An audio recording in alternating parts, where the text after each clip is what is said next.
love you. Okay, again, my name is Ms. Agape. And for those of you who don't know, agape is a Greek word describing God's unconditional love. So what I'm going to do is a couple poems from my new book called Til Death Do Us Part. This book is a testimony of marriage, separation, and how it's all brought me closer to God. It's only $15. Only $15. I really appreciate your support. If you like what you hear, buy a book. I have some copies tonight, and I also have some mixtapes to give out for free. All right?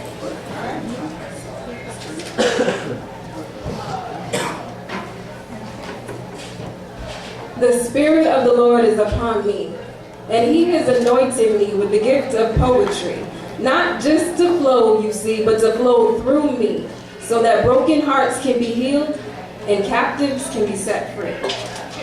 Now I want to ask you 2 questions before I get started on these poems. The first question, I just want you to think about it. The first question is, how does an airman or a soldier, for those who don't know what airman is, fight to save a stranger's life, yet so easily walk out on his dedicated wife? Now the second question, how does a wife promise to commit, yet she refuses to ever submit? Think about that. This first poem is called What Now? Lord, I need you. I can't make it all alone. I'm looking back trying to find out where it all went wrong. I'm flipping through these pages and hating what I see. Picture perfect images of what I claim to be. Happily married to the man of my dreams, but obviously nothing is as sweet as it seems. Files and files of laughter and smiles, clips and flicks to no end, portraying the life of a happy wife. But my role is only pretend. See, I'm playing this part, not once rehearsed, like improv, scene after scene. The words "I love you" flowed right out of my mouth. But tell me, what does it really mean? I mean, what did it mean to take this ring and promise forever I do if 5 years later the vows once cherished no longer hold any truth? What was the purpose of giving him my heart and my body night after night if 5 hours later uncut onions continue to feed his appetite? I cried, and I cried, Lord, please stop his sin. Until tensions came to rise and all respect died, concealing my own faults within. Words were unspoken, promises broken, and trust was a thing of the past. Wrongs once pardoned, hearts now hardened, and it all went down so fast. I didn't want to let go. I didn't want to give in. I didn't want it to come to an end, but I lost all hope when he sat me down that night and he said he could no longer pretend. Now deep down, I felt the same way, but I continued to fight the pain because I couldn't see past the shame and the possible looks of disdain. So behind a facade of fashion and wealth lay my deteriorating emotional health. With a wounded soul, I sped down the road and I drove to the point of no return, blind to any signs, warnings, and fines, or any bridges that might have been burned. Without looking back, I continued to drive with a passion ignited by lust, longing for that touch to soothe my breaking heart and ease the pain of broken trust. Deeper and deeper I fell, constantly picking up speed, desperately trying to fulfill my every want and need. Hurt turned into hate, and grief turned into greed. Temptation opened this gate to a hunger I just couldn't feed. Time and time again, I gave in to the spirit of sin in hopeless attempts to finally fill that void that lies deep within. Deeper than his love could ever penetrate, and more exciting than the moments we gave into our fate.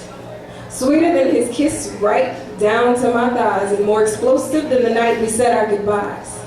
I finally get it after all these tears. I finally get it after facing my fears. Lord, I get it after all these years, but where do I go from here? Come on, God. I know there's no more do-overs in life. But I had no idea just what it meant to be a wife.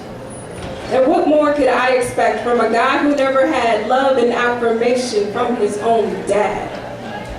The apple doesn't fall too far from the tree. I guess it took that fall for me to finally see. It took some bumps and bruises to let God break me, rattle and shake me, mold and remake me. I know you'll never leave or forsake me, but what now, Lord? Where will you take me? Only you can fulfill my every need. So I'm ready and I'm willing to let you take the lead.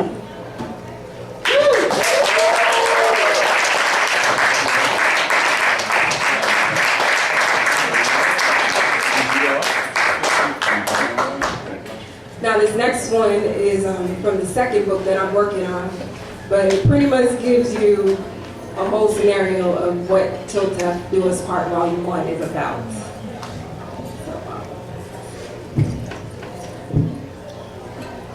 In the words of Adina Howard, I want a freak in the morning, a freak in the evening, just like me.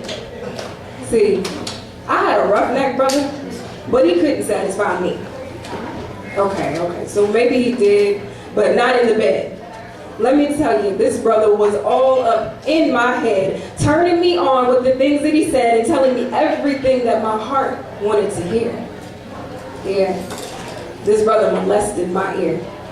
But I can't blame him because I let him in. I let him right back into my heart once again. Sorry, this is the first time I did this, was memorized. I let him right back into my heart once again.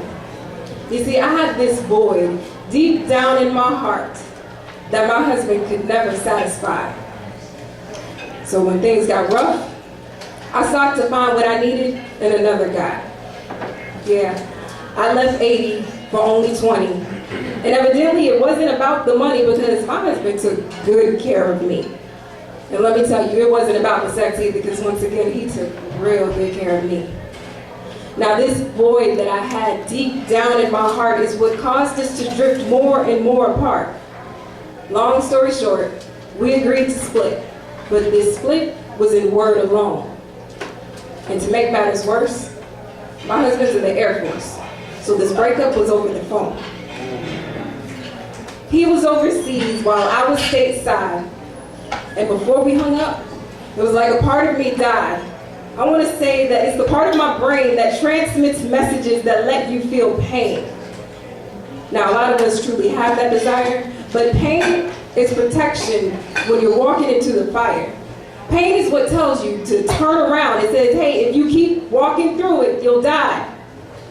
But when your heart goes numb, your brain goes dumb, and you're somehow convinced by the lie that your flesh is telling you, like, hey, if it feels good, do it.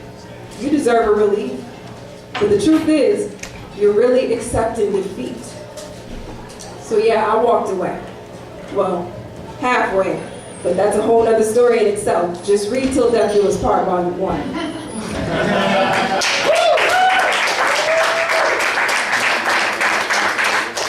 Now, when I walked away, that's when all the madness had begun. I can't even say that I fell into temptation because I pretty much walked up into the situation. I mean, I didn't plan it out, but I gave it some thought. And I didn't even concern myself with getting caught because, I mean, what's there to hide? We just friends. Me and old boy been cool since way back when. Funny how Satan likes to sugarcoat a lie and convince you that it's not really sin. I mean, we ain't having sex, but back and forth text to the opposite sex. Back and forth text to the opposite sex, giving hints of how I feel. And no matter how I word it, my heart can't conceal that deep down, I'm wanting more than I speak. Because I'm secretly longing for a special kind of freak. A man to fill that void that my husband could never satisfy. And though I know what turns me on, I can never gratify. I could never reach that point of complete satisfaction because everything I was seeking was carnal attraction. Like I said before, my man took good care of me. But what good is great sex without intimacy? I mean, into me, you see, and I see into you. Beyond those words you speak and exposing the truths within you. I needed more. I needed so much more than he was willing to share. So I turned to the only one who seemed to care. The only one who seemed to understand what I was going through. But you know what? The trick of Satan is to use people just like you. He wants to keep you in a place where growth is impossible, because in that comfort zone, we never overcome any obstacles. See, my husband and I are total opposites. And this other guy, he was just like me. So I'm thinking, hey, this is perfect. I mean, marriage ain't working, so maybe you and I were meant to be. Fail. See, that right there is a lie from the pit of hell, and too many of us are falling for it. Marriage wasn't made just to make you happy. Its purpose was to make you holy, and it's within those conflicts where growth takes place and a spouse is developed holy. God knew what he was doing when he crossed our paths, but evidently we didn't understand biblical math. Me plus you equals more than just man and wife. You plus me equals one flesh for life. So this desire for a freak is no longer a mystery. It stems from my desire to rewrite history, reflecting the imagery of Christ and his bride. So what I need is a brother that's down to ride. A man who will push through the pain of our past and do whatever it takes just to make this marriage last. I don't need a freak in the sense of the bedroom, but a man who is gracious and reflects the bridegroom. I see now that what I need isn't something new, but for you to see what God sees in you. Because when God looks at you, he doesn't just see all the wrong you've done. He sees that debt paid by the blood of his son. So my prayer is that God will open your eyes so that you will finally recognize this man in the mirror. He's more than what you physically see. He is everything that God created him to be.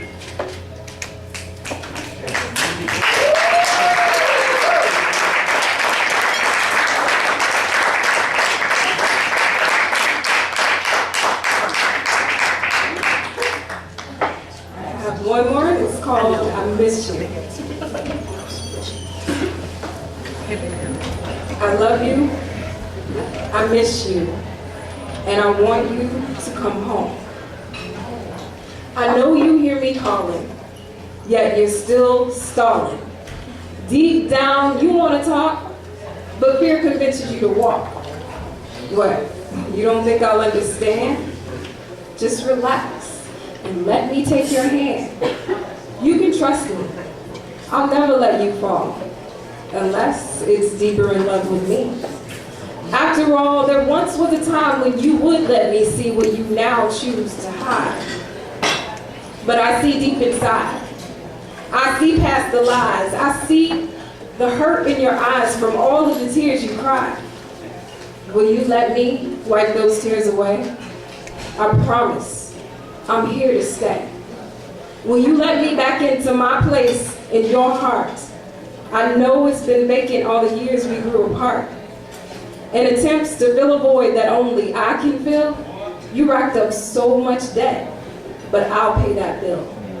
I'll pay that price and put my own life on the line. I'll do whatever it takes just to make you mine. Come back to me, love. Just come home.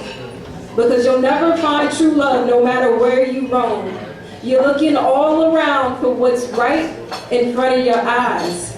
Right here waiting for you with arms stretched wide. Now this poem wasn't to my husband from I, but it was to you from Christ. I miss you. Come home.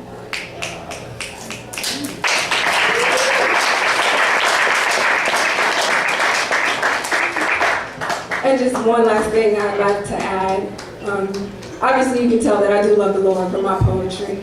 I am a Christian. Absolutely proud of that.